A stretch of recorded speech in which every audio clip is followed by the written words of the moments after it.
اچھا، یہاں پہ اب بات کیونکہ چل پڑی فرقہ واریت کی، مساجد کی طرف اشارہ ہوا کہ اختلاف کی جگہ بن جائے گی، تو اکثر ہم جب آخر الزماں کے بارے میں بات کرتے ہیں تو ایک شخصیت کا نام آتا ہے کہ جس کی طرف رسول خدا صلی اللہ علیہ وسلم نے اشارہ فرمایا اور کہا کہ میری اولاد میں سے مہدی آئیں گے۔ ہاں، تو میرا سوال یہ ہے کہ اب اگر شیعہ دیکھ لیں یا سنی، دونوں کا عقیدہ مہدی کے آنے پر ہے، اور یہ بھی ہے کہ مقام ابراہیم کے پاس سے وہ بلند ہوں گے، آواز اٹھائیں گے۔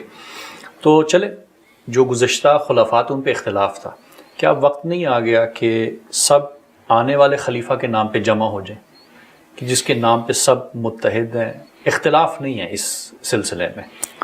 یہ امام مہدی علیہ السلام تو ابھی آئے نہیں، جی، تو کب آئیں گے اس کے بارے میں کوئی یقین سے نہیں کہہ سکتا، نہ ہمارے نبی نے بتایا، جنہوں نے بتانا تھا آئیں گے اتنا بتا دیا ہے۔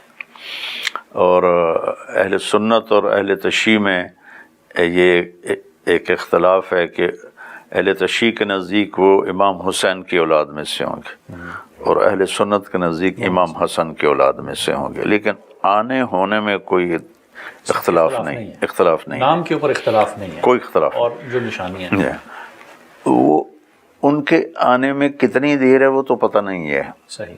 مسئلہ اب جو بگڑا ہوا ہے اس کو کیسے ٹھیک کرنا ہے، اس میں ہر شخص کو اپنی ذات کو دیکھنا پڑے گا کہ میں اپنے اندر سے، تجھے کیوں فکر ہے اے گل دلے صد چاک بلبل کی، تو اپنے پیرہن کے چاک تو پہلے رفو کر لے۔ یہ ہے وفی انفسکم افلا تبصرون۔ مجھے نہیں پتا کہ اقبال رحمہ اللہ نے اس آیت سے یہ شعر لیا، لیکن اس شعر کو میں اس آیت سے جوڑتا ہوں کہ اپنے آپ میں غور کیا کرو، کیوں اوروں کے پیچھے پڑتے ہو۔ اچھا، اصل میں سوال کرنے کا مقصد یہ تھا کہ ہم جب یہودیت کی تاریخ پڑھتے ہیں، اور ابھی جو کچھ غزہ فلسطین میں جو سلسلہ چل رہا ہے، تو یہودیت میں بچوں کو شروع سے ہی آنے والے مسیح، یا جو ان کا آپ کہیں کہ مسیحا ہے، دجال ہے، اس کی تربیت ابھی سے دے رہے ہیں، یعنی گن کی ٹریننگ دیتے ہیں، سب کچھ ہوتا ہے، اور آنے والے کی تیاری کی جا رہی ہے۔ تو کیا عالم اسلام جو اس وقت پس رہا ہے، سوال اصل میں اس تناظر میں تھا کہ اب ہمارے لیے وقت نہیں آگے کہ ہم بھی جس کے بارے میں خوشخبری دی گئی کہ آئے گا اور پوری دنیا میں عدل و انصاف، اور پھر حضرت عیسیٰ بھی تشریف لائیں گے، تو اس کے لیے تیاری ابھی سے مدارس میں یا ہم یونیورسٹیز میں شروع کریں؟ دیکھو نقوی صاحب، اس کی جو تیاری ہے نا، جی، وہ ہیں غیر مسلم، ان کے سامنے اب کوئی لائحہ عمل کوئی نہیں، کتابیں ان کی تبدیل ہو گئی ہیں، جی، اور ان کے چرچ کہاں سے کہاں پہنچ گئے ہیں۔ ہمارے سامنے قرآن موجود ہے اور شریعت موجود ہے، تو ہماری تیاری یہ ہے کہ ہر مرد، عورت، جوان، بوڑھا، بچہ، بچی اپنے آپ کو نبی کی سیرت میں ڈھالے، اور ہماری عورتوں کے سامنے سیدہ فاطمہ ہوں، ہماری عورتوں کے سامنے آج کے جو بالکل مادر پدر آزاد عورتیں ہیں وہ نہ ہوں۔ یہ ہماری تیاری یہ ہے کہ ہم اپنے کردار بلڈ کریں، جی، اور اس پر فوکس کیا جائے کہ ہم اچھے انسان بنیں، اچھے مسلمان بنیں۔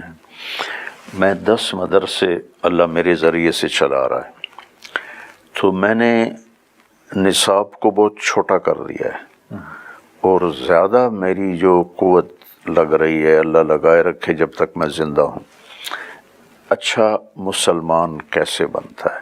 صحیح، کیونکہ صرف قانون پڑھنے سے آدمی انسان نہیں بنتا۔ جی، یہ تو ایسے جیسے کسی نے وکالت پڑھی تو ہم امید رکھیں کہ یہ بہت سچا اور کھرا انسان ہوگا، ایسی کسی نے فقہ پڑھی ہم یہ امید رکھیں کہ یہ بہت کھرا اور سچا انسان ہوگا، ایسا نہیں ہے۔ کیریکٹر اصل، جی ہاں، کریکٹر اصل ہے۔ اور ہمارے جہاں تربیت کرنے کے لیے جو اس وقت پاکستان میں 3 بڑے کام ہیں، قدیم ترین کام ہے خانقاہیں، جس میں لوگ اب کچھ لوگ ڈیووٹ ہوتے تھے اور اللہ ان کے ذریعے سے تربیت اور اصلاح کا سلسلہ جاری ہوتا تھا. صحیح. اور دوسرا اس کے بعد ہے مدارس، دینی مدارس. جی جی. دینی مدارس میں تربیت ہوتی تھی. اس کے بعد ہے تبلیغ کا کام. یہ بعد میں شروع ہوا نا، 1926 میں شروع ہوا، تو یہ سب سے نیا کام ہے. مدارس خانقاہیں بہت پرانا سلسلہ چل رہا ہے، سب میں ضعف آ چکا ہے. جیسے بڑھاپا ہوتا ہے نا تو ہر عضو کمزور ہو جاتا ہے، صحیح، سارے اعضاء کمزور ہو جاتے ہیں نا. تو ایسے ہی دین، اس امت پہ بڑھاپا آیا ہوا ہے. تو اس کے سارے جو جتنے بھی ہیں اس کے کام، دنیا کے ہوں یا دین کے ہوں، وہ ضعف کا شکار ہیں، بڑھاپے کا شکار ہیں. پچھلے 700 سال سے کوئی قوم نئی مسلمان نہیں ہوئی. آخری قوم ایز اے قوم جو مسلمان ہوئے، مغل چنگیز خان کی اولاد. تو پاسباں مل گئے کعبے کو صنم خانے سے، ہے آیاں یورش تاتار کے افسانے سے، پاسباں مل گئے کعبے کو صنم خانے سے. اس کے بعد کوئی صنم خانے سے پاسبان نہیں ملے. اور پانی ٹھنڈا ہونے کا ایک طریقہ، گرم کرنے کا ایک طریقہ، سردیاں آج کل گیزر کا گرم پانی اس میں ڈالتے ہیں تو وہ ٹھنڈا بھی گرم ہو جاتا ہے. اس کا اصل علاج اس وقت یہ ہے، جو میں سمجھاؤں تاریخ پڑھ کے، اللہ کسی نئی قوم کو ہدایت دے گا اور وہ پورے جوش کے ساتھ آئیں گے، اور ہم جو بوڑھی قوم ہیں وہ ہمیں بھی گرما دیں گے.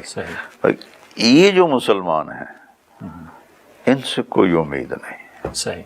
اچھا، آپ نے ذکر، کیونکہ شخصیات کے ذکر چل رہا تھا شروع سے، آپ نے پھر ایک اور نام لے لیا حضرت فاطمہ کا.